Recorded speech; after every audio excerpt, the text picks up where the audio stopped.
Hello students, chapter अपना चल रहा है ट्रिग्नोमेट्री आइडेंटिटीज। उसका आज अपन पार्ट 5 देखेंगे। पार्ट 5 में क्या देखेंगे अपन, इससे पहले जो मैंने एग्जाम्पल्स करवाए थे, है ना, तो 4-5 एग्जाम्पल करवा दिए थे मैंने। तो आई होप सो कि आपने भी वो एग्जाम्पल मतलब उनको रिवाइज किया होगा, है ना। उसके अकॉर्डिंग जो क्वेश्चन बन रहे हैं वो आपने देखे होंगे, है ना। तो आज अपन क्या करेंगे, चैप्टर नंबर स्टार्ट करेंगे। चैप्टर नंबर 7.1 अपन देखेंगे आज।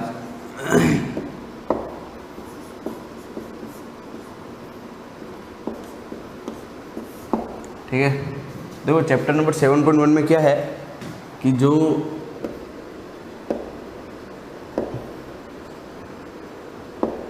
क्वेश्चंस हैं ना, देखो सारे क्वेश्चंस अलग अलग है। ठीक है, मतलब सारे क्वेश्चंस अलग अलग, मतलब क्या है कि हर सवाल मतलब अलग अलग फॉर्मूलेज लगते हैं ना, अलग अलग। मतलब ऐसा नहीं कि एक सवाल अपन ने कर लेते हैं उसके अकॉर्डिंग ही सारे सवाल अपन कर लेंगे, है ना।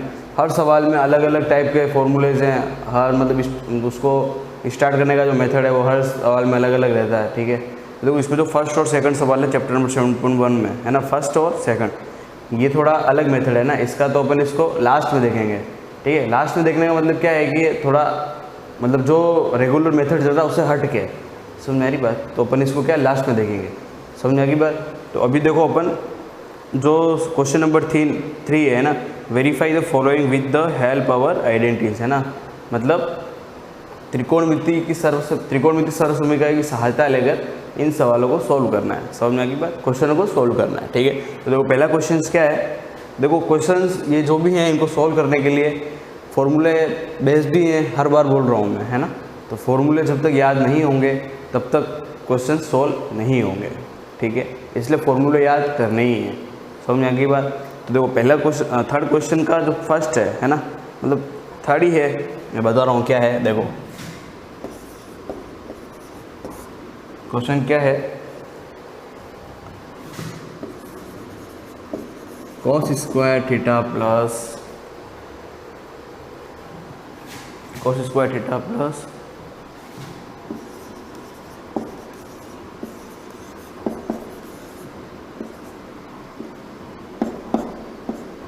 इक्वल टू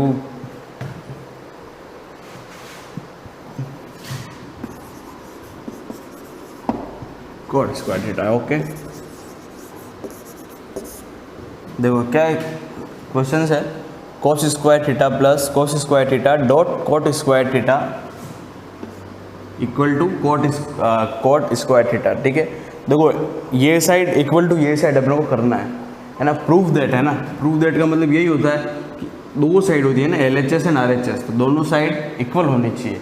ठीक है, तो अपने को ये साइड इक्वल टू ये साइड लानी है, समझ मेरी बात। तो देखो अपन को इस साइड को सबसे पहले नोट डाउन करना है, क्या है ये, cos square theta plus cos square theta dot cot square theta equal, ठीक है, इक्वल नहीं लिखना है। ठीक है, देखो क्या करना है, सवाल क्या था, cos square theta plus cos square theta dot cot square theta. देखो ये अकेला एक टर्म है और ये पूरी एक टर्म है, समझ में आ गई बात। तो देखो इसमें दो टर्म है ना, cos square theta dot cot square, मतलब डॉट है मतलब मल्टीप्लाई में, समझ में आ रही बात। तो देखो क्या करेंगे, देखो ये और ये सेम है, दिख रहा है, cos square plus cos square dot cot square theta. तो इस एक अकेली टर्म, ये पूरी एक टर्म, तो इन दोनों में से एक चीज़ कॉमन आ रही है। देखो कॉमन क्या आ रहा है, cos स्क्वायर कॉमन आ रहा है, देखो cos स्क्वायर थीटा, मतलब इसमें से और इसमें से अपन ने एक चीज़ कॉमन निकाल दी। ठीक है, तो बचा क्या अंदर, 1 प्लस cot स्क्वायर थीटा, है ना। ठीक है, cos square 1 plus cot square, देखो 1 क्यों आया, इसकी जगह 1 है, समझना बात को, है ना। कॉमन कैसे निकलते देख लो एक बार फिर से अच्छे तरीके, 1 इसकी जगह है ना, मतलब अपन ने इसमें से और इसमें से अपन ने cos स्क्वायर कॉमन निकाला है, राइट। तो cos स्क्वायर की जगह 1 plus cos square dot cot square, तो यहाँ पर अकेला कोट स्क्वायर बचेगा। क्यों? क्योंकि कोस स्क्वायर बाहर अपन ने कॉमन निकाल लिया है ना। तो यहाँ पर या 1 लिखो या नहीं लिखो, बस 1 से मल्टीप्लाई होगा तो 1 ही रहेगा। समझ में आ गई बात? कॉमन कैसे निकालते हैं? ठीक है। नेक्स्ट क्या होगा? कोस square theta 1 plus cot square. Coat square का मैंने फॉर्मूला लिखवाया था, cot theta upon cos theta upon sine theta. ठीक है, ये फॉर्मूला था। यहाँ पे स्क्वायर लगा दो तो यहाँ पे भी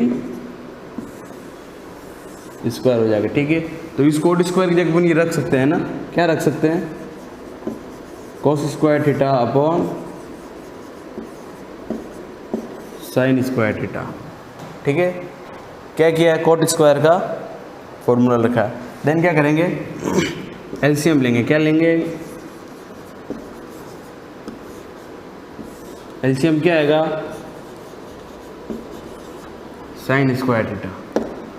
ठीक है, देन क्या करेंगे? साइन स्क्वायर का मल्टीप्लाई साइन स्क्वायर को 1 से डिवाइडेड और 1 का तो साइन स्क्वायर आएगा, तो साइन स्क्वायर का मल्टीप्लाई 1 से। देन क्या आएगा? Sign square theta plus sine square को साइन स्क्वायर से डिवाइड 1 का मल्टीप्लाई कॉस में, तो कॉस स्क्वायर आएगा, है ना। मतलब सेम टर्म वैसे कट जाएगी, तो 1 का मल्टीप्लाई कॉस स्क्वायर से होगा तो यहाँ कॉस स्क्वायर आएगा। ठीक है,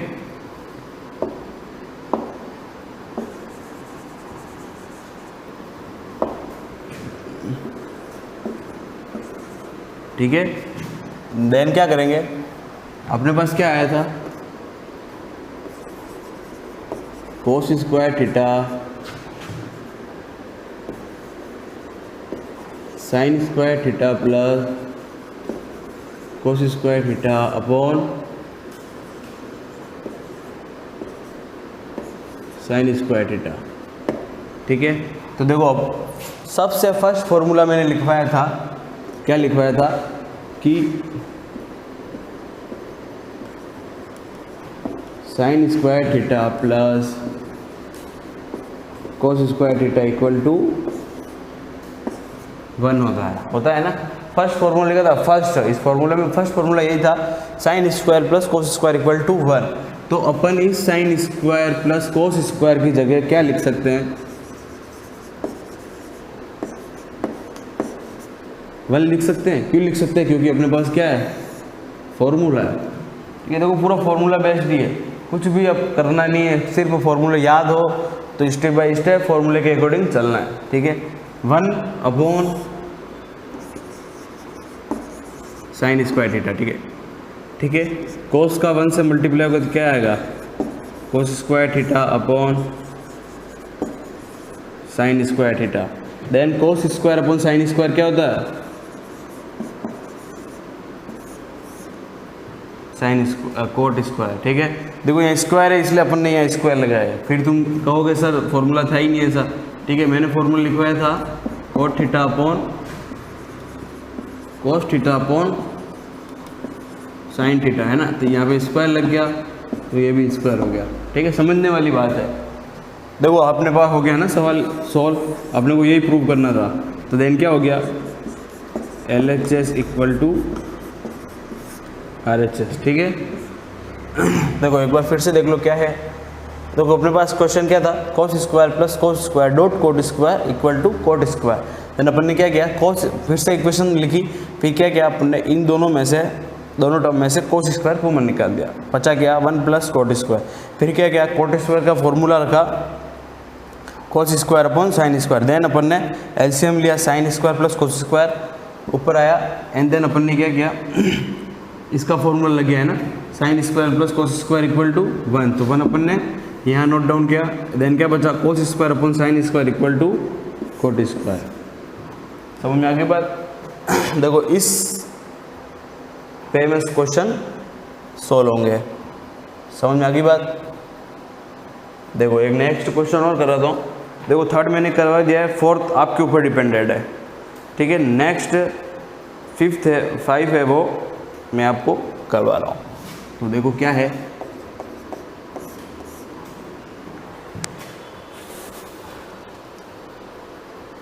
कोसेक स्क्वायर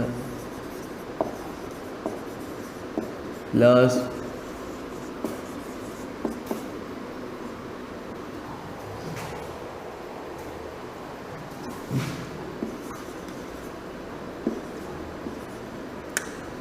कोसेक स्क्वायर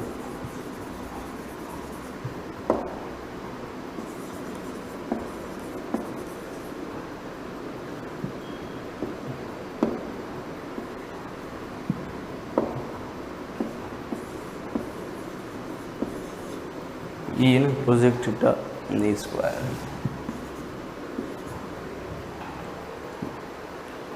ठीक है, देखो क्या है सवाल, कोसेक प्रूफ, इसको हर सवाल को प्रूफ करना है ना। तो देखो क्या है, cosec square plus sec square equal to cosec square dot sec square. देखो सेम नहीं है ना, यहाँ पर प्लस है और यहाँ पर मल्टीप्लाई है, तो पूरा सवाल अलग है, मतलब अलग है ना, दोनों साइड डिफरेंट है, एक जैसी नहीं है। ठीक है, तो देखो अपने को ये साइड बराबर ये साइड करनी है। देखो ऐसा नहीं है कि हर सवाल में ये साइड बराबर ये साइड करनी है, किसी किसी सवाल में दोनों साइड प्रूव करनी पड़ती है। ठीक है, तो इस साइड का जो लास्ट आंसर है वो भी इस साइड का आना चाहिए।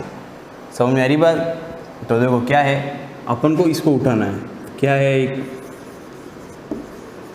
Cosec square theta plus sec square theta. ठीक है, देखो cosec square plus sec square, तो यहाँ पर कौन सा फॉर्मूला लग रहा है? देखो कई तरीके के फॉर्मूले होते हैं, है ना, इधर इसमें बहुत सारे फॉर्मूले फिट हो रहे हैं। ठीक है, कोसेक स्क्वायर का फॉर्मूला है 1 plus cot square, sec square का है 1 प्लस टेन स्क्वायर। ठीक है, तो वो इधर अपने को क्या करना है, जो फॉर्मूला फिट हो रहा है वो ही लगाना है, अब ज़्यादा दिमाग नहीं दौड़ाना है। समझ में आ रही बात? तो क्या है, देखो cosec square plus sec square, तो यहाँ पर कौन सा फॉर्मूला लगेगा एन, यहाँ पर कौन सा फॉर्मूला लगेगा। ठीक है, देखो मैंने लिखवाया था cosec theta upon 1 plus sine theta. ठीक है, एंड सेक स्क्वायर बराबर था, सेक थीटा अपॉन था बराबर था 1 अपॉन कोस थीटा। ठीक है, तो फिर से वही बात, स्क्वायर लग गया तो यहाँ पर भी स्क्वायर हो गया, स्क्वायर लग गया तो यहाँ पर भी स्क्वायर हो गया। ठीक है, तो कोसेक और सेक की जगह अपने को क्या वैल्यू रखनी है, ये वाली। ठीक है, तो देखो क्या है, कोसेक की जगह 1 upon sine square theta plus 1 upon cos square theta. ठीक है, फिर वही मेथड बार बार, है ना, एलसीएम क्या आएगा, sign square theta cos square theta, है ना। इस पूरी टर्म का इस पूरी टर्म को इससे डिवाइड करो तो क्या आएगा, साइन से साइन कैंसिल हो जाएगा, बचेगा क्या, कोस स्क्वायर थीटा प्लस इस पूरी टर्म को इससे डिवाइड करो, कोस से कोस कट जाएगा, क्या बचेगा, साइन स्क्वायर थीटा। तो देखो इसको फिर से अगर चाहो तो रीअरेंज कर लो, क्या है, sine square theta plus cos square theta upon sine square theta cos square theta. ठीक है, देखो यहाँ पर क्या हो रहा है, ये फॉर्मूला आपको फिर से लग रहा है, क्या लग रहा है, sine square theta plus cos square theta equal to 1 लग रहा है ना। तो अपन इसकी जगह क्या रख सकते हैं, अपन इसकी जगह रख सकते हैं 1 upon sine square theta cos square theta रख सकते हैं ना, क्योंकि फॉर्मूला था अपने पास, क्या था, sine square theta plus cos square theta equal to 1। ठीक है, समझ जाना बार बार।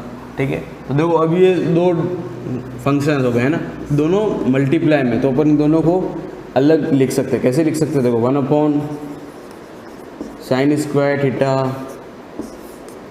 डॉट 1 अपॉन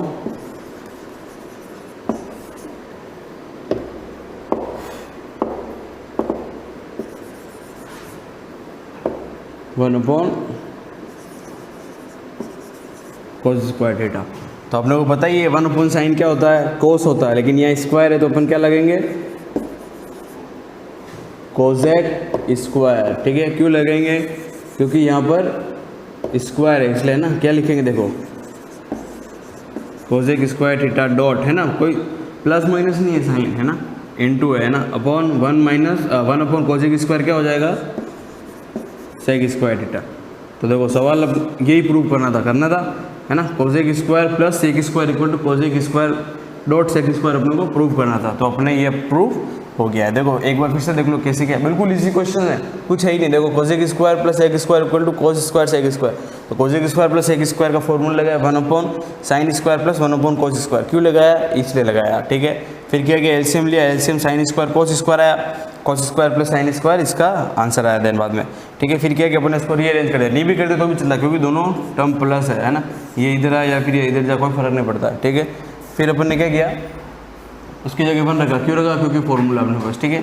फिर इन दोनों को अपन ने अलग कर दिया, अलग, ठीक है, ये अलग कर दिया और ये, तो ये एक पहला ये रहा, दूसरा ये रहा, ठीक है। तो 1 upon sine cosec 1 upon cos sec, this is a LHS equal to RHS, ठीक है। देखो इसके बाद भी बहुत सारे क्वेश्चन है, पूरी जो चैप्टर भरमार है क्वेश्चंस की। तो अगर ये कर लिया तो इसके आगे अगर सॉल्व कर सकते हो तो कर सकते हो ना सॉल्व, सिर्फ फॉर्मूला लगाने और फिट करना है, ठीक है। तो 5 क्वेश्चन करवा दिए, इसके आगे जो भी हैं क्वेश्चन अगर आपसे होते हो तो करने हैं, नहीं होते हो तो फिर मैं हूँ ही हूँ, बता दूंगा, है ना, बताऊंगा, मैं तो सारे नहीं बताऊंगा, एक बताऊंगा, 2 आप पे डिपेंड है ही है, करना ही है, कैसे भी करो, है ना। और उसके बाद गाइड का सहारा नहीं लेना है ना, मन से करना है, मतलब गलत हो कोई इश्यू नहीं है ना, कोई मारने तो कोई आ नहीं रहा है घर पे वैसे भी, है ना। तो अपनी ऑनेस्टली अपने साथ रखनी है, ठीक है। चलो इसके आगे अपन नेक्स्ट क्लास में जो भी है वो देखेंगे, ठीक है। Thank you.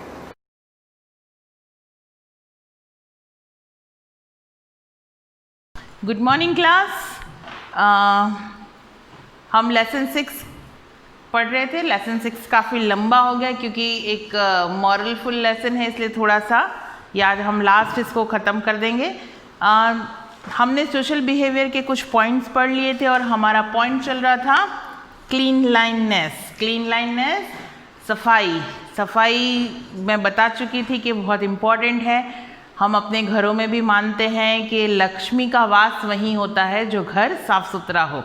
तो हम अपने घर को तो बहुत अच्छे से साफ सुथरा रखते हैं, एकदम कांच की तरह क्लीन करके, लेकिन जब घर के बाहर निकलते हैं तो बाहर की जगहों को क्लीन करना हम भूल जाते हैं। और हम जो गवर्नमेंट के रूल्स बने हुए हैं, या कह सकते हैं गवर्नमेंट ने जो फॉलो करने को कहा, उन सब चीज़ों को भी हम इग्नोर करते हुए चलते हैं। अब हम थोड़ा सा राइटर के नज़रिए से देख लेते हैं कि राइटर क्या कहना चाह रहा है। Cleanliness is next to godliness. Cleanliness को, सफाई को भक्ति के रूप में देखा जाता है। जैसे भगवान की हम भक्ति करते हैं ना, तो लिमिटलेस होती है, सफाई भी कुछ इसी तरह की होती है, लिमिटलेस। हम जो जितना भी क्लीन करें उतना कम है, और जितना भी क्लीनलेस को लेकर बात करें उतनी कम है। हमें सबसे हमारी जो फर्स्ट प्रायोरिटी होनी चाहिए वो यही होनी चाहिए कि हम अपना घर के साथ साथ अपने घर के बाहर के आसपास की जगहों को भी उतना ही क्लीन करें। That seems to remain an absolute adage now. We are so used to uncleanliness that it does not seem to affect our sense, leave aside annoying us. अब हम एक यूज टू हो चुके हैं इस गंदगी के साथ रहने के लिए, इस गंदगी के साथ रहने के लिए इस तरह से यूज टू हो चुके हैं कि अपने आसपास का कचरा या तो हमें दिखाई नहीं देता या वो हमें परेशान नहीं करता है। अब घर के अंदर अगर इस तरह का कचरा फैला हो तो तुरंत घर के जो बड़े बुजुर्ग होते हैं वो हमें टोकते हैं, बोलते हैं कि इस चीज़ को साफ करो। पर बाहर की गंदगी को साफ करने के लिए कोई अगर हमें टोकता है, क्योंकि वो कोई कभी कभी टोकता है, तो हम उस चीज़ को इग्नोर करते हैं और अपने आसपास के, अगर कहीं से हम बदबूदार, हम अपनी गली के बाहर, घर के बाहर ही निकले और किसी ने कचरा फेंक रखा है, तुरंत हम अपने नोज़ पर एक हैंकी रख देंगे, अपने नोज़ पर हाथ रख देंगे, एंड देन हम मूव ऑन करेंगे, उस चीज़ को इग्नोर करते हैं। यानी कि हम भी उस चीज़ के साथ यूज टू हो चुके रहने के, हमें उन सब चीज़ों से कोई परेशानी होती नहीं है, जबकि होनी चाहिए। We throw the rubbish and waste material wherever we like, may be road, public transport, educational institute, historical movements, government buildings, and do not spare even holy places of worship. अब हम जो रबिश है, rubbish यानी कि कचरा, ये जो waste material है, रबिश है, ये हम हर कहीं फेंक देते हैं। कहाँ कहाँ फेंकते हैं? चाहे तो वो गवर्नमेंट की कोई बिल्डिंग हो, चाहे हमारा स्कूल हो, चाहे घर हो, रोड हो, या हिस्टोरिकल मोमेंट्स हो जिसको सबसे ज़्यादा क्लीन रखा जाता है। यहाँ तक कि हम अपनी होली प्लेसेस, मंदिर तक को भी नहीं छोड़ते हैं। और स्कूल्स में भी, जैसे आप लोग भी सभी स्कूल्स के स्टूडेंट हैं, आपको भी क्लास में बार बार मेंशन करवाया जाता है कि आप चॉकलेट खाते हैं, किसी तरह की कोई वेपर की चीज़ खाते हैं, या आपके पेंसिल को जब शार्प करते हैं तो उसका भी जो वेस्ट निकलता है तो उसको भी आप डस्टबिन में डालिए। इवन आपके हर क्लास में डस्टबिन है, फिर भी आप उस चीज़ को यूज़ नहीं करते हैं। आप जिस जगह बैठते हैं बेंच के नीचे कचरा फेंक देते हैं। तो ये सारी चीज़ें गलत आदतें हैं, यानी कि हम शुरू से ही गलत चल रहे हैं। हम चाह ही नहीं रहे कि अपने आसपास की जगह साफ हो। वहीं पर उसी जगह जब आप अपने घर में होते हैं तो इस तरह की चीज़ें कभी नहीं करते हैं। आप उठेंगे और अपने पेंसिल का जो वेस्ट है वो जाके घर के डस्टबिन के अंदर डालेंगे, क्योंकि वहाँ मार पड़ती है, या वो आपका घर है, वहाँ आप रहते हैं। तो जितनी भी दूसरी चीज़ें हैं जिनके यहाँ पर नाम दे रखे हैं, जैसे रोड है, पब्लिक ट्रांसपोर्ट है, एजुकेशनल इंस्टीट्यूट है, हिस्टोरिकल मूवमेंट है, गवर्नमेंट बिल्डिंग है, होली प्लेसेस ऑफ वर्शिप है, तो ये जितनी भी चीज़ें, in our fond hope of keeping our home clean, we do not hesitate in making our neighbor's home unclean. अब जब हम अपने घर को साफ करते हैं तो हम अपने घर को साफ करने के लिए बहुत डेस्परेट रहते हैं कि नहीं, मेरा घर सबसे साफ सुथरा होना चाहिए। वहीं पर opposite that we do not hesitate, हम ज़रा भी हेजिटेट नहीं होते अपने नेबर का घर अनक्लीन करने पर। यानी कि जब अपने नेबर्स के बच्चे अपने घर पे आते हैं और हम किसी और के घर पे जाते हैं तो हम वहाँ पर फुल ऑन गंदगी कर कर बाहर निकलते हैं बजाय के क्लीननेस के। तो ये रियल में यही होता है कि जब भी हमारे घर पे बच्चे आते हैं तो काफ़ी कचरा करके जाते हैं या फिर काफ़ी फैला के चले जाते हैं, फिर पीछे जो है मदर्स क्लीन करती रहती हैं। तो छोटी छोटी चीज़ें जो हैं वो बच्चों के ध्यान में होनी चाहिए और उनको इन सब चीज़ों को फॉलो करना चाहिए।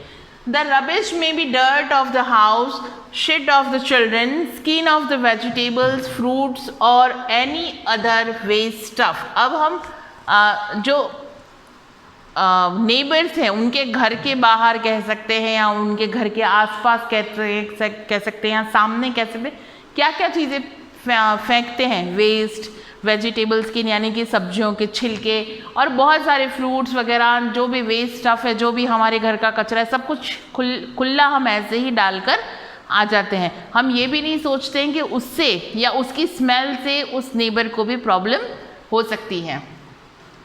The skin of the banana is seen littered on public road which leads to making many normal being physical handicap। यहाँ littered होता है बिखरे रहना, littered का मतलब होता है बिखरा हुआ होना।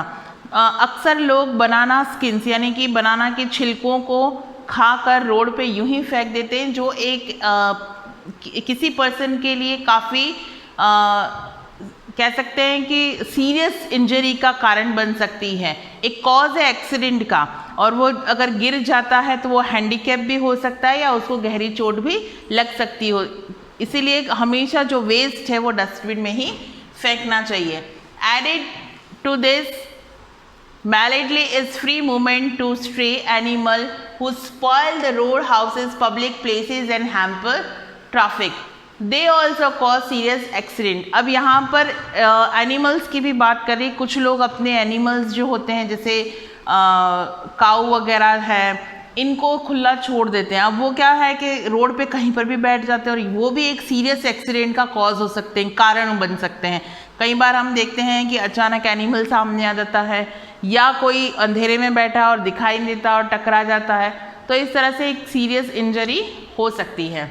We have to become immune against this ills that nobody seems to take note of this. Even some African countries do not talk to advanced countries when show on the TV seem cleaner than our. We must understand to cleanliness in a paramount importance and the offenders should be dealt with strictly और punitive major, punitive का मतलब है यहाँ पर major.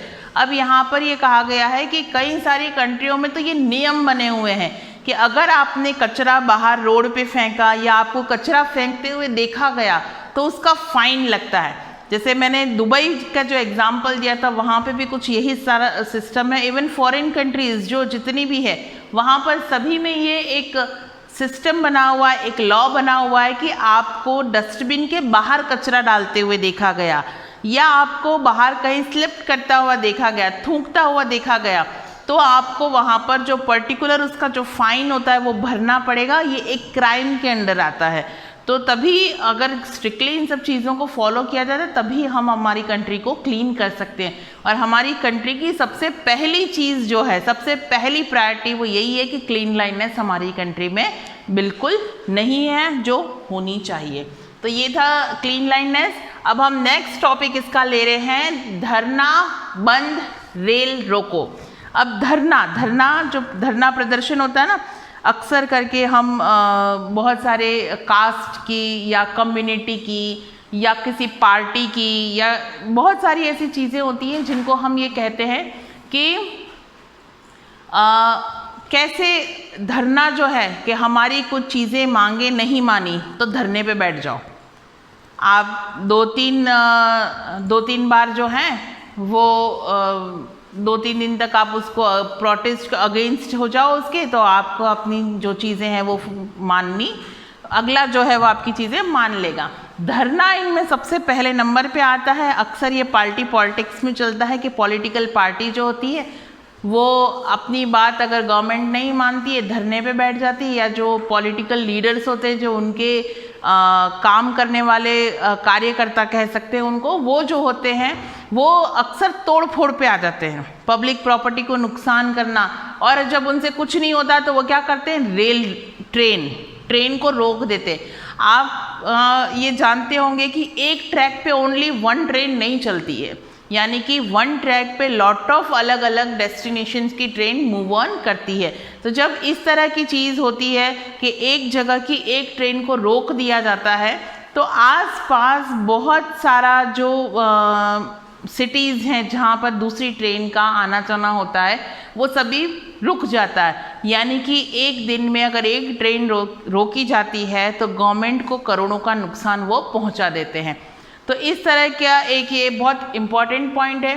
The easiest way to give vent to our protest is to stage of a dharna और call for बंद और rail रोको demonstration. The agitators make the most of such show. This device, beside causing inconvenience, may sometimes irreparable damage to individual, cause immense loss to the nation. अब कई बार जो लोग हैं वो इन सब चीज़ों को करके गवर्नमेंट का बहुत बड़ा नुकसान कर देते हैं। अक्सर हम देखते हैं कि आज सरकार ने ये चीज़ नहीं मानी या ये चीज़ हम एक लॉ कोई दूसरा बदल दिया तो लोग जुलूस के रूप में निकल जाते हैं, धरने देने लगते हैं, पब्लिक प्रॉपर्टी को तोड़ फोड़ करने लगते हैं, पब्लिक जो गवर्नमेंटल बिल्डिंग होती है उनको नुकसान पहुंचाने लगते हैं। लेकिन ये सब कुछ सही नहीं है। Imagine someone in serious sick, another has an inescapable appointment, or still another has no provision at home, who bother for other legitimate needs. One remain wonderstruck to see that sometimes such bunds are sponsored even the responsible people. अब यहाँ पर कितनी बार ऐसा होता है कि किसी को कहीं अर्जेंट मीटिंग में जाना होता है, किसी को कोई बीमार हो रहा होता है, और ऐसी अर्जेंटली थिंग्स के लिए जब कोई बंद कर देता है या कोई ट्रैफिक को रोक देता है या धरने पर बैठ के पूरा ट्रैफिक जाम कर देता है तो वो अपने साथ साथ अपने जैसे कितने लोगों का नुकसान कर रहा है। तो इस तरह की चीज़ें नहीं करनी चाहिए। Occasionally, these demonstrations become violent, causing further loss to the national property of human life.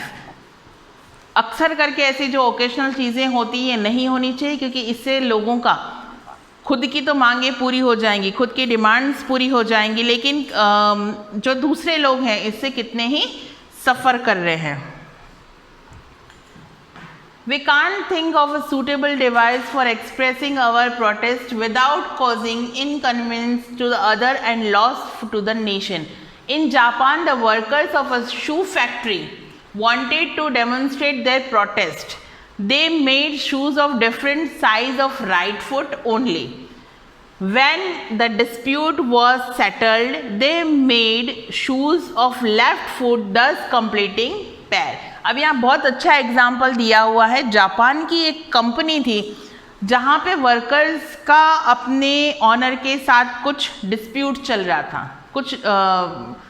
कुछ विवाद चल रहा था। डिस्प्यूट यानी विवाद चल रहा था और अपनी उनकी कुछ डिमांड से जिसको ऑनर मान नहीं रहे थे, तो उन्होंने उसको प्रोटेस्ट करने के लिए क्या किया कि कंपनी में वो शूज़ बनाते थे, तो उन्होंने एक पैर का जूता, यानी हम पैर पहनते लेफ्ट एंड राइट, तो एक राइट पैर का शूज़ जो था वो थोड़ा बड़ा बना दिया।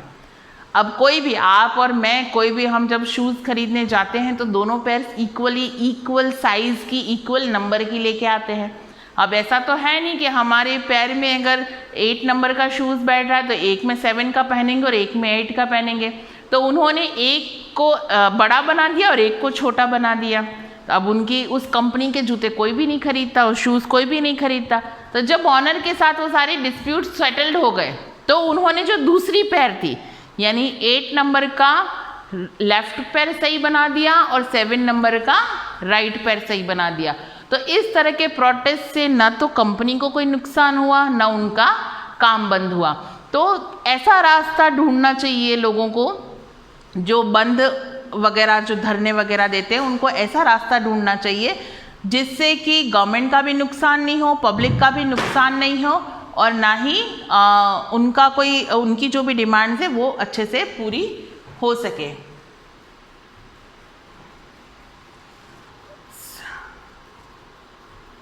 Yes, it cause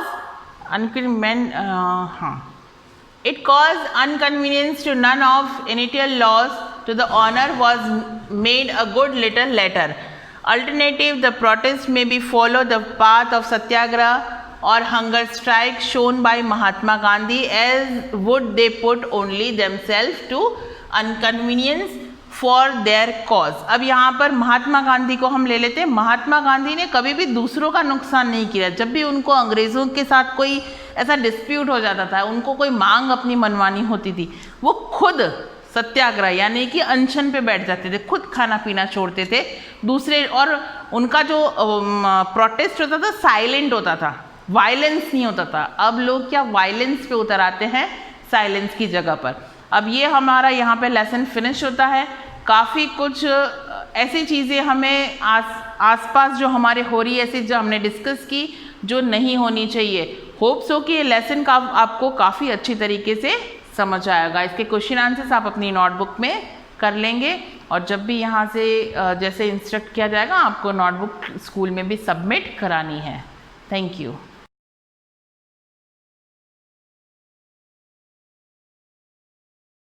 good morning dear students. अपना जो टॉपिक चल रहा था प्रीवियस क्लास में अपन ने पढ़ लिया था, हाइड्रोकार्बन्स के बारे में पढ़ रहे थे। तो हाइड्रोकार्बन्स के अंतर्गत अपन ने जो अपना नॉमेनक्लेचर का सिस्टम था, जिसके अंदर methyl, ethyl, propyl, chloro, bromo, iodo, nitro, fluoro, ये सारी चीज़ें पढ़ ली थी, और कुछ बेसिक्स आपको इसके अंतर्गत मैंने बता दिए थे। और बेसिक्स क्या थे कि एक तो अल्फ़ाबेटिकल सिस्टम आपको ध्यान रखना है कि जो लेटर अल्फ़ाबेट में पहले आता है उस नाम को अपन, चाहे कोई से भी नंबर पे हो, उस नाम को अपन लिखेंगे पहले, चाहे ब्रोमो चौथे नंबर पे हो और मेथिल दूसरे नंबर पे हो, तो अपने को लिखना ब्रोमो पहले है ना, मेथिल पहले आ रहा है, दूसरे नंबर पे लिखना पहले ब्रोमो है। और थोड़ा सा क्या ध्यान रखना अपने को बॉन्डिंग के बारे में कि डबल बॉन्ड है, ट्रिपल बॉन्ड है, काउंटिंग किधर से करनी है, जिधर बॉन्ड नजदीक होगा उधर से काउंटिंग करेंगे। ये सारा सिस्टम आपको मैं लगभग समझा देता हूँ। तो methyl, ethyl, propyl, chloro, bromo, nitro, iodo, ये जितने भी एग्जाम्पल बनाएंगे आप घर पे बैठ के थोड़ा प्रैक्टिस करना है, तो ज़्यादा से ज़्यादा एग्जाम्पल्स सॉल्व करना है। आज हम पढ़ेंगे कुछ फंक्शनल ग्रुप, है ना, आज का टॉपिक रहेगा अपना फंक्शनल ग्रुप। ठीक है, ये अपना ग्रुप है आज फंक्शनल ग्रुप का। और इसको क्या बोलते हैं हिंदी में, क्रियात्मक समूह। ये अपना आज टॉपिक रहेगा, जिसके अंदर मैंने आपको एक तो हैलोजन वाली बातें बताई थी कि हैलोजन ग्रुप जो था क्लोरो, ब्रोमो, नाइट्रो, आयोडो, को बता दिया आपको कैसे लगाना है, अल्फाबेटिकली ध्यान रखना है और बॉन्ड ध्यान रखना है ना, काउंटिंग ध्यान रखना है। फिर आज कुछ ग्रुप्स पढ़ना है, जैसे मैं बता दूं आपको, पहला आप पढ़ेंगे एल्कोहल, एल्कोहल ग्रुप है ना। एल्कोहल ग्रुप के अंतर्गत मैं आपको बताऊंगा एक OH के बारे में, ठीक है। एल्कोहल में क्या आएगा, OH, लास्ट में OH जुड़ जाएगा, उसको बोलेंगे क्या, ऑल, प्रोनाउंस क्या करेंगे, ऑल। जैसे एग्जांपल में देखें मेथेनॉल, ब्यूटेनॉल, पेंटेनॉल, हेक्सेनॉल, ऐसे इसको प्रोनाउंस किया जाएगा ना, ये ध्यान रखना है, ऑल। फिर इसके बाद लिखेंगे अपन कार्बोक्सिलिक, ठीक है। इसमें क्या आ गया था, ओइक, पीछे क्या आएगा, ओइक, उसमें ऑल था, इसमें ओइक आएगा। जैसे एथेनोइक, ब्यूटेनोइक, पेंटेनोइक, इस तरह से, ठीक है। फिर एल्डिहाइड, एल्डिहाइड में क्या आ जाएगा, इसी तरह का डबल बॉन्ड OH और H। यहाँ OH आ रहा है, देखो यहाँ सेम है, single bond C, double bond O, फिर OH है। एल्डिहाइड में खाली H है, ये ध्यान रखना। डिफरेंशिएशन देख लेंगे तो आप जल्दी सीख जाएंगे ना, याद नहीं करना पड़ेगा। एक को याद करो, दूसरा वाला, इसमें OH है, इसमें भी OH है, लेकिन इसमें डबल बॉन्ड O के साथ C, इसमें डबल बॉन्ड इसमें O हट गया है। फिर कीटोन,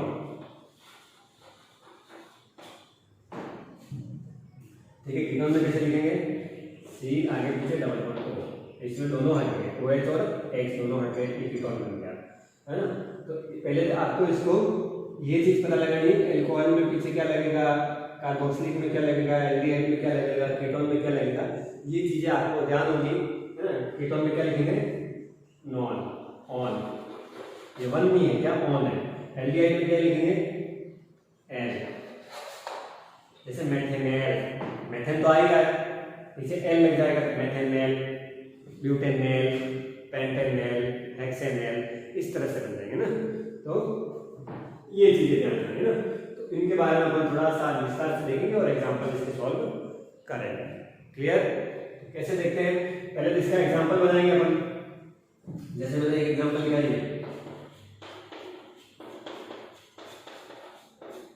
ये क्या एग्जांपल है, C के साथ 4 कार्बन लगे हुए, C के साथ 4 S लगे हुए हैं, 4 बॉन्ड बन चुके हैं। तो किसका फॉर्मूला है, C1 2 3 4, क्या है, CH4, क्या बन गया, CH4। CH4 किसका फॉर्मूला है, क्या प्रोनाउंस करते हैं इसको, मेथेन, तो मेथेन, CH4 क्या है, मेथेन है।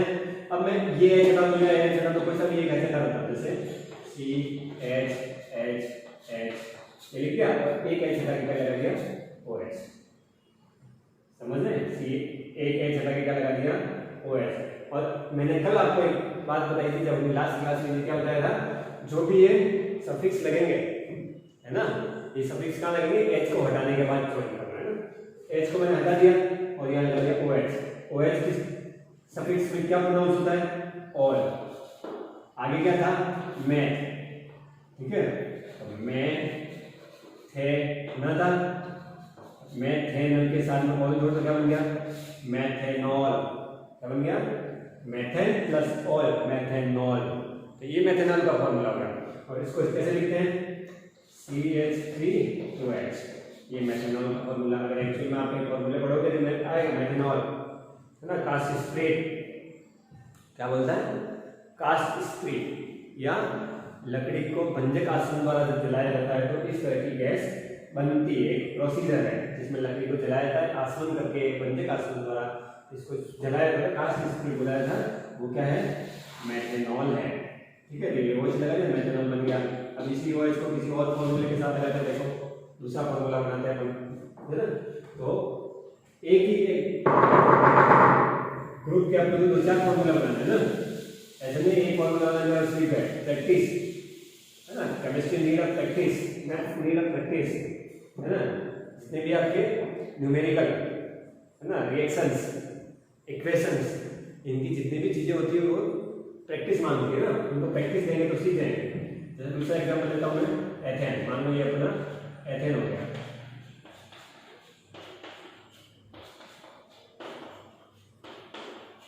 क्या ये एथेन, एथेन का फॉर्मूला क्या होता है C2H6 या CH3 इसका डिपेंड C2H6 देखो 1 2 C 2 C 3 3 6 H 6 1 2 3 4 5 6 6 C है 6 H है तो 6 H ये लिखो ये लिखो ये लिखो, सबका नाम क्या है एथेन, क्या है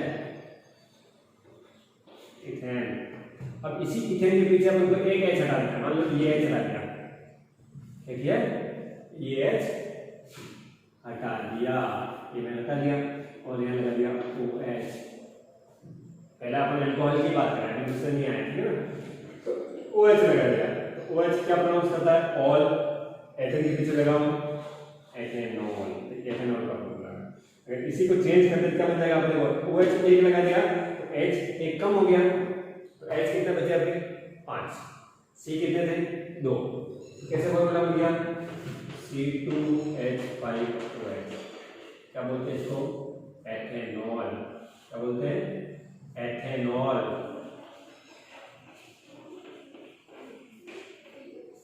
एथेनॉल और एथिल अल्कोहल, तो कई सारे नाम हो सकते हैं फॉर्मूले के ना, इसको एथेनॉल भी लिख सकते हो, एथिल अल्कोहल भी लिख सकते हो ना, तो यही फॉर्मूला है एथेन का, इसके पीछे हमने फंक्शनल ग्रुप जोड़ दिया, OL जोड़ दिया, एथेनॉल बन गया। तो कई सारे ऐसा जो चेंजेस होता है उस चेंजेस को आपको याद रखना है, चेंजेस होगा वो चेंजेस को पकड़ना है, आपको पूरी चीज को चेक नहीं करनी है, पूरी चीज बार बार चेक नहीं करनी। 5-6 H से एक हटाया OH लगा दिया, OH का प्रोनाउंस ऑल, एथेन तो ऑलरेडी था, ऑल लगा दिया एथेनॉल बन गया। तो ये एथेनॉल का नया फॉर्मूला क्या, पहले ये था इसके बाद ये आ गया, तो ये एथेनॉल है। और इसी एथेनॉल को एक और फॉर्मूले का नाम बोलते हैं, इसको क्या बोलते हैं एथिल अल्कोहल, एथिल अल्कोहल भी बोलते हैं, तो एथेनॉल एथिल अल्कोहल है ना, ये भी बोला जाता है। एथिल अल्कोहल क्या है, एथेनॉल क्या होता है वाइन, शराब, दारू, मदिरा है ना, ये यही चीज है। और जो मेथनॉल था कहाँ गया, मिटा दिया, जो मेथनॉल जो था पहले तो बताया था आपने, क्या फॉर्मूला था CH3OH, और मेथनॉल कास्ट स्पीड के अलावा भी हाई मात्रा में वाइन का एक सस्पेक्ट होता है ना, एक वाइन है वो भी है ना, तो ये सारी चीजें शराब है, वाइन है ना, हाई परसेंटेज के रूप में, तो एथेनॉल या एथिल अल्कोहल इसका फॉर्मूला हो गया। फिर इसी को मान लो मैथ ऐड हो गया, क्रॉप में लगाओगे, क्रॉप का फॉर्मूला क्या है, क्रॉप कैसे लिखते हैं ऐसे,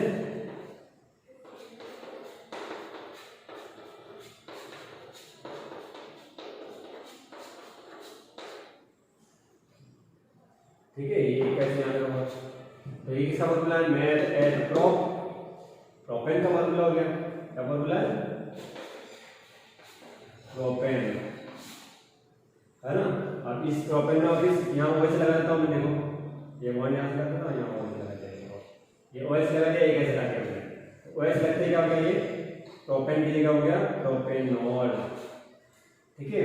अब यहाँ पे अब गिनती इधर से चालू करेंगे, देखो यहाँ से, अब देखो यहाँ तक तो 2 था, तो ये OH किसके पास में, इसके पास में, इससे दूर है 1 एथेनॉल, इधर से नजदीक पड़ रहा है, इधर से 1 एथेनॉल हो गया, ठीक है। इधर से देखो ये 1 पे है, फिर यहाँ लिख देता हूँ 2 पे आ जाएगा, यहाँ पे भी लगा सकते हो OH, यहाँ से नहीं लगा के यहाँ पे भी लगा सकते हैं 1 2 3, इधर से डालेंगे 1 2 3 2 पे आएगा, तो ये द्वितीयक एथेनॉल हो गया ना, वो प्राथमिक एथेनॉल होता है, आप प्राइमरी एथेनॉल होता है, आप पहले नंबर पे लगा था, इधर लगाओगे तो पहला नंबर पे लगाओगे, तो जिधर फंक्शनल ग्रुप जुड़ता है, जिधर क्रियात्मक ग्रुप जुड़ता है, उधर से नंबर काउंट करते हैं ना, ये सिस्टम भी ध्यान रखना, ये वही सिस्टम है जो अपन पहले पढ़ चुके हैं, पॉइंटिंग के बारे में क्या हुआ, फंक्शनल ग्रुप के बारे में है ना। तो यहाँ पे जोड़ना हो तो द्वितीयक अल्कोहल हो गया, और पहले नंबर पे जोड़ता तो प्राथमिक अल्कोहल हो गया ना। ये पहला नंबर, दूसरा, तीसरा नंबर कैसे डालते हैं मैंने आपको सिखा रखा है ना, जिधर से नजदीक हो उधर से नंबर डालना है। तो एक बार H यहाँ जोड़ के लिख देंगे फॉर्मूला, तो प्राथमिक प्रोपेनॉल, और दूसरे पे डाल देना है द्वितीयक प्रोपेनॉल, ठीक है। तो इस तरह से आप फॉर्मूले बना सकते हो।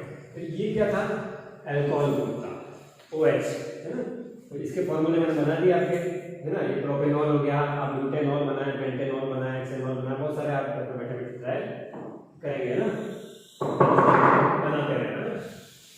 नेक्स्ट देखेंगे अपन कार्बोक्सिलिक है ना, OH ठीक है। तो अपना सेकंड जो ग्रुप है कार्बोक्सिलिक ग्रुप।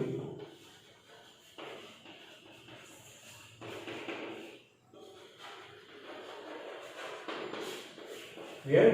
कार्बोक्सिलिक ग्रुप की जो सफिक्स था उसकी जो आइडेंटिफिकेशन था वो क्या था, कुछ इस तरह से था, है ना, वो लिखा हुआ है ऊपर।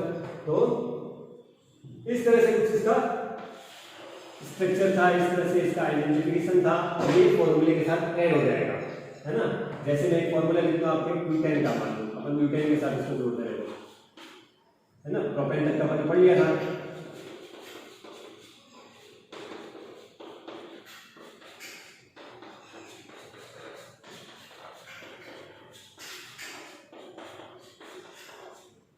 ये क्या है, ब्यूटेन, है ना, 4 कार्बन ब्यूटेन, है ना, सबके साथ सिंगल बॉन्ड है, इसलिए ब्यूटेन फट से नजर आ जाना चाहिए आपको। सिंगल बॉन्ड और कार्बन की संख्या, ये दो चीज चेक की जाती है फॉर्मूला में। एच को गिनना जरूरी नहीं है, एच तो अपने आप सही हो जाएंगे अगर आपने बॉन्ड सही है और कार्बन को सही लिख दिया, है ना।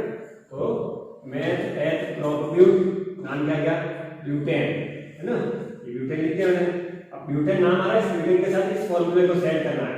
कैसे करेंगे, जैसे देखो मैं यहाँ लगा रहा हूँ, यहाँ इसी के साथ मैंने क्या करते हैं, डबल बॉन्ड, इस एच को मैंने हटा दिया और इस एच के लिए कर दिया ओ, ये ऊपर वाला खत्म, आगे वाली लाइन ये बॉन्ड बना हुआ है ना, ये वाली बॉन्ड जो है इसके साथ मैं कर देता हूँ एच की जगह ओ एच, ठीक है।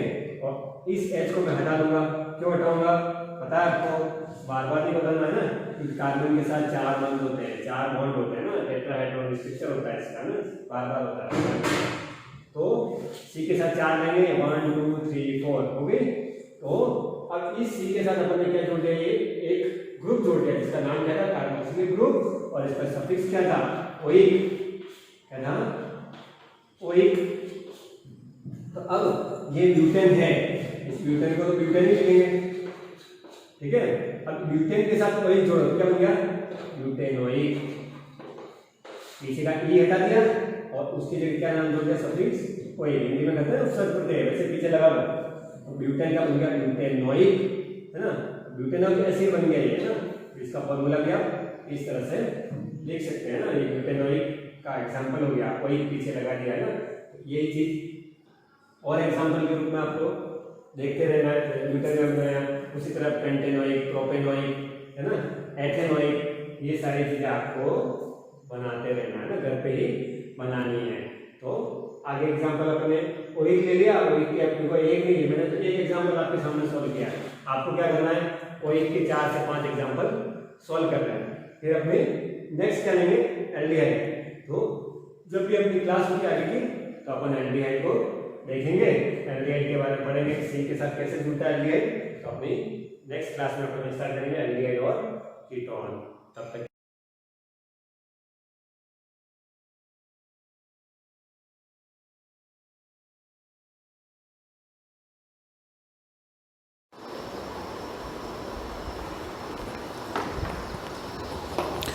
Good morning, students. Again, we are resuming our history class, and this is our 12th class.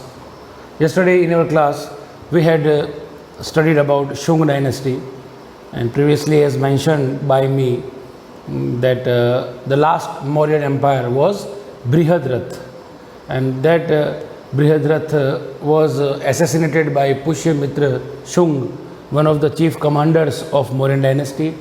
After the assassination of Brihadrath, now he became the founder of Shung dynasty, and Shung dynasty expanded up to the north, east and west, but not as big as Mauryan dynasty. उसके जितना बड़ा वो फैलाव नहीं कर पाया, and also he could not maintain the control over the whole Mauryan dynasty. So as a result, some states become independent, and the western part again came into the hands of Pratihars. Some western, or you can say the present time Gujarat region, came into the hands and became independent, and gradually that dynasty vanished. Now today we are going to start a new dynasty. You can see here, it's Satvahan dynasty. Now the expansion of this dynasty is here. It's the southern regions, South India, दक्षिण भारत की तरफ हमको बढ़ना है. So let's start. I can't find the pointer. Okay, so let's start our class. I would read and then you just underline the main points. So starting with Satvahan dynasty, a person named Simukh laid the foundation of Satvahan dynasty in around 60 BCE. Now gradually you are looking that we had started from 325, and as on number line we can see the decreasing number it is coming, because now it is time when the Christ will be born in Andhra, the valleys of river Godavari and Krishna. Godavari और कृष्णा की जो नदी घाटियाँ हैं, जो valleys है, नदी घाटियाँ हैं, वहाँ पर उसने आंध्र प्रदेश में उसकी स्थापना की. This dynasty is known by the name of Andhra as well as Satavahana dynasty. So in Andhra it is known as Satavahana dynasty. So we as well in the history are learning Satvahan dynasty. Now I move on to the second page. Let me change the page first.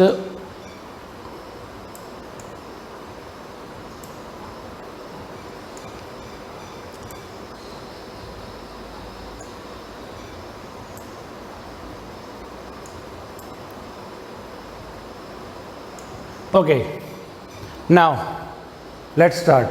But before I start Satvahan dynasty, you will have to understand that why this dynasty is important.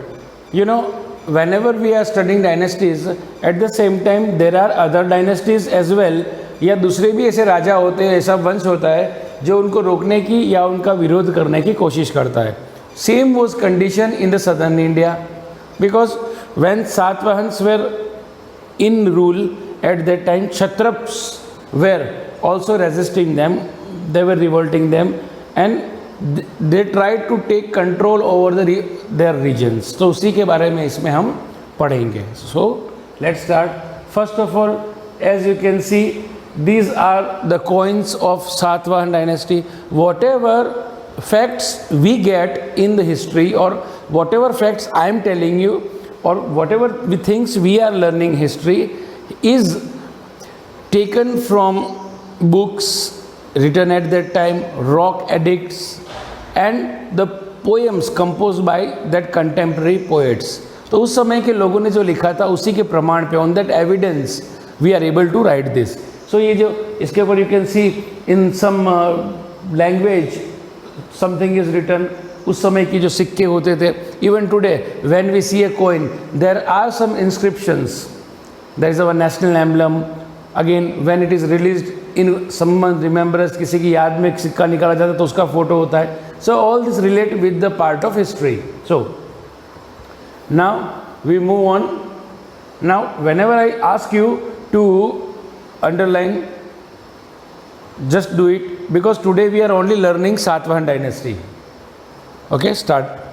Simukh's reign is regarded till 37 BCE. After that, his son Shatkarni first, remember, underline this word, Shatkarni first became the ruler. Simukha के बाद कौन बना? शतकर्णी बना. Now इसके अंदर है ना, जो किंग्स ग्रेजुअली जो आते जाएंगे, they will be remembered as 1, 2, 3 like this. Shatkarni first. Now you have to underline this. Why? Because this first king was very powerful. Shatkarni first developed the power and extent of Satvahan dynasty to the greatest. ये was the person, ये वो इंसान था जिसने Satavahana dynasty को height पे ले गया. उसने कुछ किया. क्या किया? उसके वर्क्स देखते हैं. शतकर्णी फर्स्ट परफॉर्म द अश्वमेघ यज्ञ. Yesterday also I told you, whenever a king tried to exhibit his power, अपनी शक्ति का प्रदर्शन करना चाहते थे, in that condition they always used to perform अश्वमेघ यज्ञ. अश्वमेध यज्ञ एक प्रकार का पावर का सब प्रदर्शन होता था कि मैंने मेरा घोड़ा छोड़ दिया है, अब वो जहाँ जाएगा वो सारा इलाका जो होगा वो मेरा होगा। अगर किसी को विरोध करना है तो उस घोड़े को रोक दे तो उसको मेरी सेना से लड़ना होगा। This was something like this. So he perform, you can see here, Ashvamedha yajna, and through this he established his indisputable, बिना किसी विवाद का, बिकॉज वैन ही परफॉर्म अश्वमेध यज्ञ नोबडी अपोज्ड हिम, किसी ने उसका विरोध नहीं किया। His indisputable empire across the South India, only South India, not in North, East or West. Okay, now here's the description of Satkarni first. Second thing, now his capital was a town named Pratishthan, modern name Paithan, situated on the banks of river Godavari. Godavari की जो river है उसकी banks पे situated है। Okay, now after some time of death of Satkarni first, now he was dead, तो क्या हुआ, due to the invasions made by Shaka, Shaka was a foreign community जो बार बार इन्वेड करते थे। सो उसके कारण क्या हुआ, the power of Satavahanas started to decline, उनकी शक्ति अब कम होने लगी। क्यों? क्योंकि बाहर ही आक्रमण कर रहा था। बाहर कौन, बाहर से who were the foreign invaders, here Shaka. Okay, इसको अंडरलाइन करके आपको बाहर लिखना है, Shaka were the foreign invaders. So this was the reason the power of Satavahanas started to decline and rule of Shaka, कौन थे, Kshatrapa dynasty began in Maharashtra, which is known as Western Kshatrap dynasty. Underline this. Kshatrap जो थे they were Shak. Okay, now let's move on. Gautami Putra Shatkarni, who was the 23rd ruler, mind it, underline, 23rd ruler of Satvahan dynasty, eliminated, समाप्त कर दिया, हटा दिया, removed the power of Western Kshatraps and re-establish the power, prosperity and rule of his dynasty. समझ में आ गया? There was a continuous struggle. अब वापस कौन बना, गौतमी पुत्र शतकर्णी, 23rd रूलर, उसने आकर के वापस क्षत्रप से यानी क्षत्रप से अपनी डायनेस्टी वापस ले ली and establish the power, prosperity and rule of his dynasty.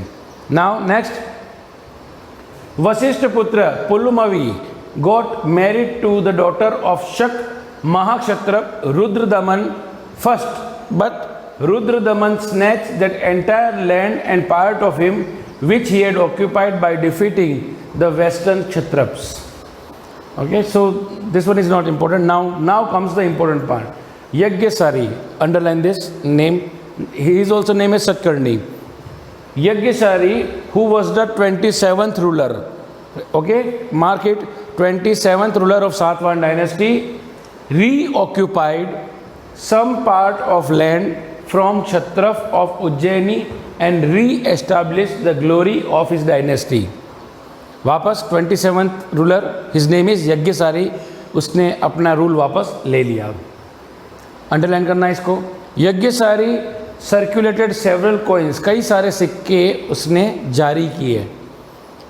In ancient times what happened कि व्हेनेवर जो राजा आता था ना, वो अपने आप को याद रखवाने के लिए, to be remembered in history, वो हमेशा अपने नाम के सिक्के निकलवाता था। And ship were inscribed on some of them, इन कॉइन्स के ऊपर शिप बने हुए थे, जहाज।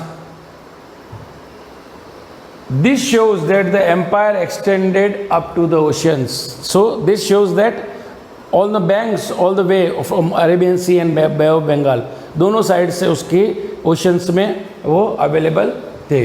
सो all the rulers of this dynasty were hard core followers of Hinduism, you have to underline this, Satavahana were strict followers of Hinduism. They established the system of Vedic yajnas, वेदों के जो आधारित यज्ञ थे वो किए, एंड वर्णाश्रम system has describe previously by Kautilya, Varnashram on the basis of occupation they were described in the society and continuously fought against the foreign invaders. See, South India was always a big target of foreign invaders. Okay, also because it was very prosper, बहुत समृद्ध था वो, तो उसको continuous foreign invasions होते थे. The Yavans and the Shak, ये continuous invaders थे. इसको आप अंडरलाइन करके लिख देना. The foreign invaders were Yavans and Shak. They provided huge grants. Grants का मतलब क्या होता है जानते हो आप? योगदान देना, दान देना. To Buddhist and Jain viharas and rest houses. तो जितना भी दान दे पाते थे वो उन्होंने दिया है. In their period trade and commerce, agriculture and the other industries developed significantly and currencies made of silver, copper, lead and bronze were largely issued. Now this is the description of Satavahan dynasty about how trade and commerce was flourished. कैसे वहाँ पे सिक्के होते थे, कैसा वहाँ पे society होती थी, एक बहुत शॉर्ट में कर दिया है. They were first to establish the practice of granting land, agrahar, to the Brahmin. यहाँ से स्टार्ट हुआ ब्राह्मणों को जमीन दान में देना. The Satavahan kings built many chaityas and vihars in the western Deccan, जिसको दक्षिण बोलते हैं, दक्कन बोलते हैं. Karla chaitya is the, underline करें इसको, Karla chaitya is the most famous among them. This chaitya is 40 meter long and 15 meters high and is an excellent example of chaitya architecture. तो यहाँ से we just get idea about religion also, that they were strict followers of Buddhism and Jainism. So this was the Satavahan dynasty. From I think here, if you can show that from here, they provided huge grants to Varnashram Yajna. So this is a short description about Satavahan's trade, commerce, society, administration, everything. In short, learn it and make notes. Okay, thank you.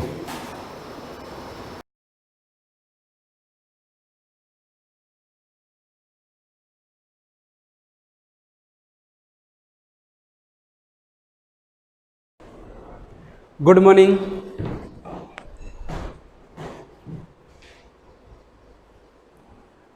अब तक हमने महाजनपद काल, उसके बाद मौर्य काल और कुछ राज्य थे जैसे शक और सातवाहन राज्य, इनके बारे में अपन ने पढ़ लिया.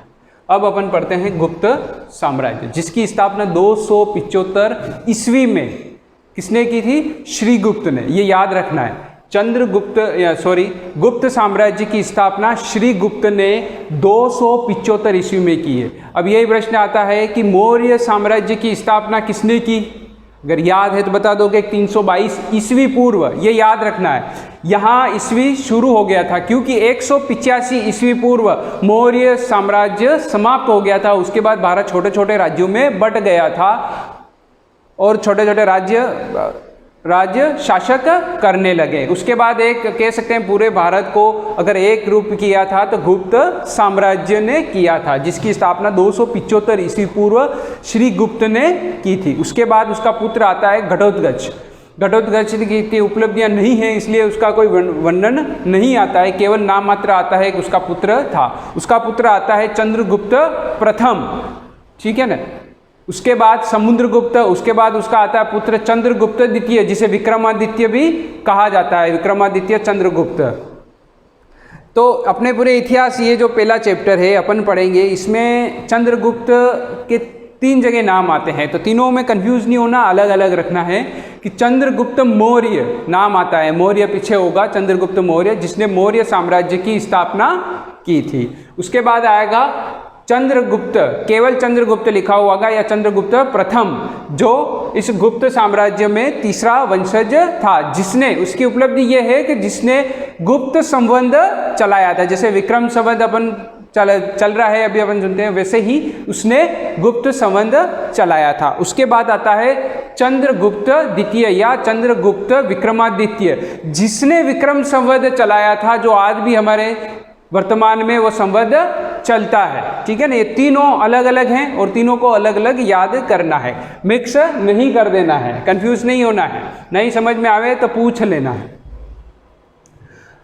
अब गुप्त साम्राज्य जिसकी स्थापना 275 ईस्वी पूर्व श्री गुप्त ने की थी, ये अंडरलाइन कर देना किताब में भी। तो जिसकी जानकारी हमें कैसे मिली, तो उसकी जानकारी समुद्रगुप्त के स्वयं के एक अभिलेख प्रयाग प्रशस्ति में श्री गुप्त का पौत्र बताया गया, यानी कि पोते का पोता बताया गया है।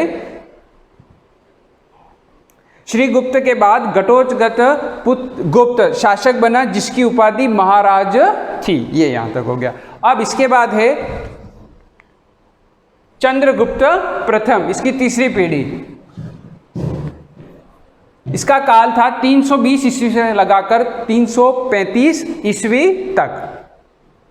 घटोत्कच के बाद उसका पुत्र चंद्रगुप्त प्रथम गुप्त वंश का शासक बना जिसने महाराजधिराज की पदवी धारण की थी। और ये याद रखना है, दूसरा 319 ईस्वी में, ये सन याद रखना पड़ेगा, 319 ईस्वी में गुप्त संबंध चलाया, एक संबंध चलाया जो गुप्त संबंध था, ये याद रखना है इसमें। फिर इसका पुत्र है समुद्रगुप्त जो 335 में इसका काल समाप्त हो गया। 335 में मृत्यु होने के बाद ये राजा बना, तो 335 ईस्वी से लगाकर 380 ईस्वी तक समुद्रगुप्त का राज रहा। ये एक साम्राज्यवादी राजा था जिसका विचार मतलब कह सकते हैं कि यही है एक साम्राज्य को फैलाना, जितना हो सके उतना साम्राज्य को फैलाना। चंद्रगुप्त प्रथम ने समुद्रगुप्त को अपना उत्तराधिकारी नियुक्त किया। उसका आदर्श ये अंडरलाइन करना है, दिग्विजय और एकीकरण। दिग्विजय मतलब पूरे भारत को या उसके पास वाले पड़ोसी देशों को जीतना और सबको एक करना, एकीकरण करना, इसका आदर्श था। यह साम्राज्यवाद में विश्वास रखता था। उसके दरबारी कवि हरिसेन, जिसे दरबारी कवि भी था, उसका प्रधानमंत्री भी था, उसका मुख्य सलाहकार भी था, जिसने प्रयाग प्रशस्ति लिखी संस्कृत में। अगर पूछे प्रयाग प्रशस्ति किसने लिखी, तो हरिसेन ने लिखी। किसने लिखवाई, तो समुद्रगुप्त के काल में समुद्रगुप्त ने लिखवाई थी। हरिसेन ने उस पूरे प्रयाग प्रशस्ति में समुद्रगुप्त के बारे में, उसके पूर्वजों के बारे में सारी वर्णन उस प्रशस्ति में कर रखा है। उसमें यह भी लिखा हुआ है कि समुद्रगुप्त उसके जीवन काल में एक भी युद्ध नहीं हारा, वो सारे युद्ध जीता था। उसके हरिसेन ने उसकी सैनिक सफलताओं का विवरण इलाहाबाद प्रशस्ति। अब यहाँ पर इलाहाबाद प्रशस्ति वही प्रयाग प्रशस्ति ही है।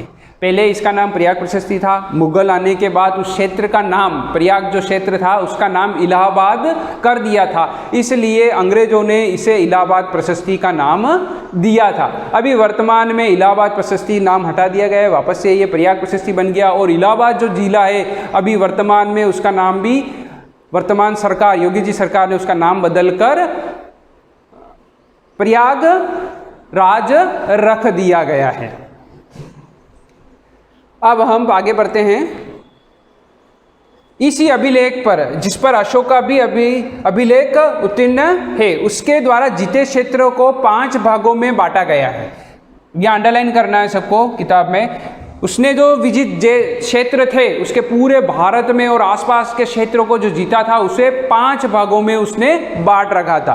पहला, गंगा यमुना का दोआब के राज्य, दोआब बीच में, जैसे गंगा का क्षेत्र आता है पटना, इधर यहाँ से बिहार के पास वाला, और यमुना का क्षेत्र आता है दिल्ली तक, यानी दिल्ली से लगाकर बिहार के बीच का जो पूरा क्षेत्र है जो बंगाल की खाड़ी तक मिला, वो पूरा क्षेत्र कहलाता है गंगा यमुना दोआब का क्षेत्र। फिर आगे आते हैं पूर्वी हिमालय के राज्य, फिर पूर्वी विंध्य क्षेत्र के आटविक राज्य, ये आता है इधर नेपाल और आसपास के क्षेत्र का जो दक्षिण अरुणाचल प्रदेश, ये वाला क्षेत्र इसमें आता है। पूर्वी दक्कन और दक्षिणी भारत के राज्य, पूर्वी दक्कन मतलब ये उड़ीसा, ये महाराष्ट्र का दक्कन का जो पठार है वो पूरा क्षेत्र, और दक्षिण के जो कुछ राज्य हैं, केरल और 1-2 राज्य को छोड़कर पूरे भारत पर इस समुद्रगुप्त ने अपना राज्य स्थापित कर लिया। इधर अफगानिस्तान से इधर पूर्वी बर्मा तक पूरे क्षेत्र में इसका राज्य स्थापित था। जो इसमें नक्शे हैं किताब में, आप नक्शे को आराम से देख लेना, उसमें पता लग जाएगा। इलाहाबाद प्रशस्ति के अनुसार कभी भी युद्ध में वह नहीं हारा। परीक्षा में कभी भी कंफ्यूज नहीं होना है कि इलाहाबाद प्रशस्ति और प्रयाग प्रशस्ति अलग अलग है, नहीं है, दोनों एक ही है। समुद्रगुप्त के पास एक शक्तिशाली नौसेना भी थी जिसे वह विदेशों से संबंध सुदृढ़ कर सका। समुद्रगुप्त ने अश्वमेघ यज्ञ भी किया था। इसके सिक्कों पर अश्वमेघ पराक्रम लिखा गया है। प्रश्न आ जाए किसके द्वारा जारी गए सिक्कों पर अश्वमेघ पराक्रम लिखा गया है, तो वह है समुद्रगुप्त। समुद्रगुप्त युद्धों में निपुण था ही था, उसके अलावा कला और संगीत में भी निपुण था। उसके मुकाबले कोई उसके राज्य में कवि थे, परंतु वो स्वयं भी एक कवि था। समुद्रगुप्त यह ललित कलाओं में निपुण था, उसे कविराज भी कहा जाता, मतलब कविराज की उपाधि भी उसे दी गई थी। वह संगीत में निपुण था। एक सिक्का पर उसकी आकृति वीणा बजाते हुए है। वह विष्णु का भक्त था, परंतु वह दूसरे धर्मों में भी विश्वास रखता था, यानी उनका भी आदर करता था। ये तो हो गया समुद्रगुप्त। अब इसके बाद इसका पुत्र आता है चंद्रगुप्त द्वितीय, जिसे विक्रमादित्य की उपाधि ली थी, जिसे चंद्रगुप्त विक्रमादित्य भी कहा जाता है। चंद्रगुप्त द्वितीय, जिसका काल था 380 से लगाकर 412 ईस्वी तक।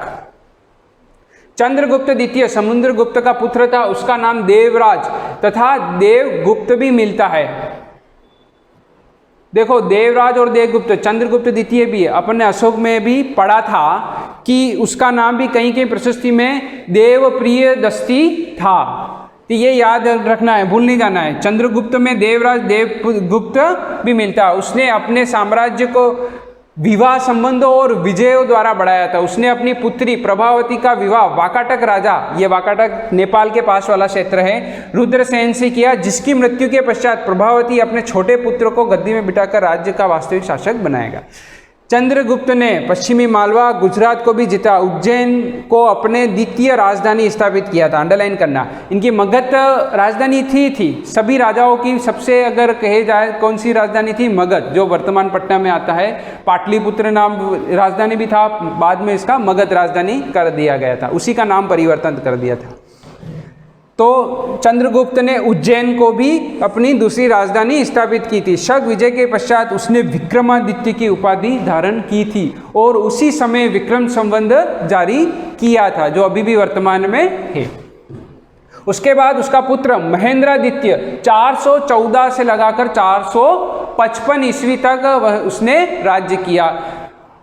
उसके राज्य में चंद्रगुप्त द्वितीय तक पूरे भारत में शांति से शासक हुआ था, परंतु कुमारगुप्त के बाद में क्या हुआ, विदेशों का आक्रमण शुरू हो गया। हूणों द्वारा, शकों द्वारा, शक तो पहले ही आ गए थे, परंतु फिर भी उनके द्वारा भी दूसरी जनजाति थी, उनके द्वारा आक्रमण किया जाता है। और सबसे ज़्यादा हूणों ने इनको परेशान किया था। हूण एक यूनानी, एक आदमखोर जनजाति कह सकते हैं, यूनानी जाति थी, जो दूसरों पर आक्रमण, दूसरे राज्यों पर आक्रमण करते थे, उन राज्यों को जीत कर उन राज्यों में लूटपाट करते थे। अब इसकी उपलब्धि यह है कि कुमारगुप्त ने नालंदा विश्वविद्यालय की स्थापना की थी।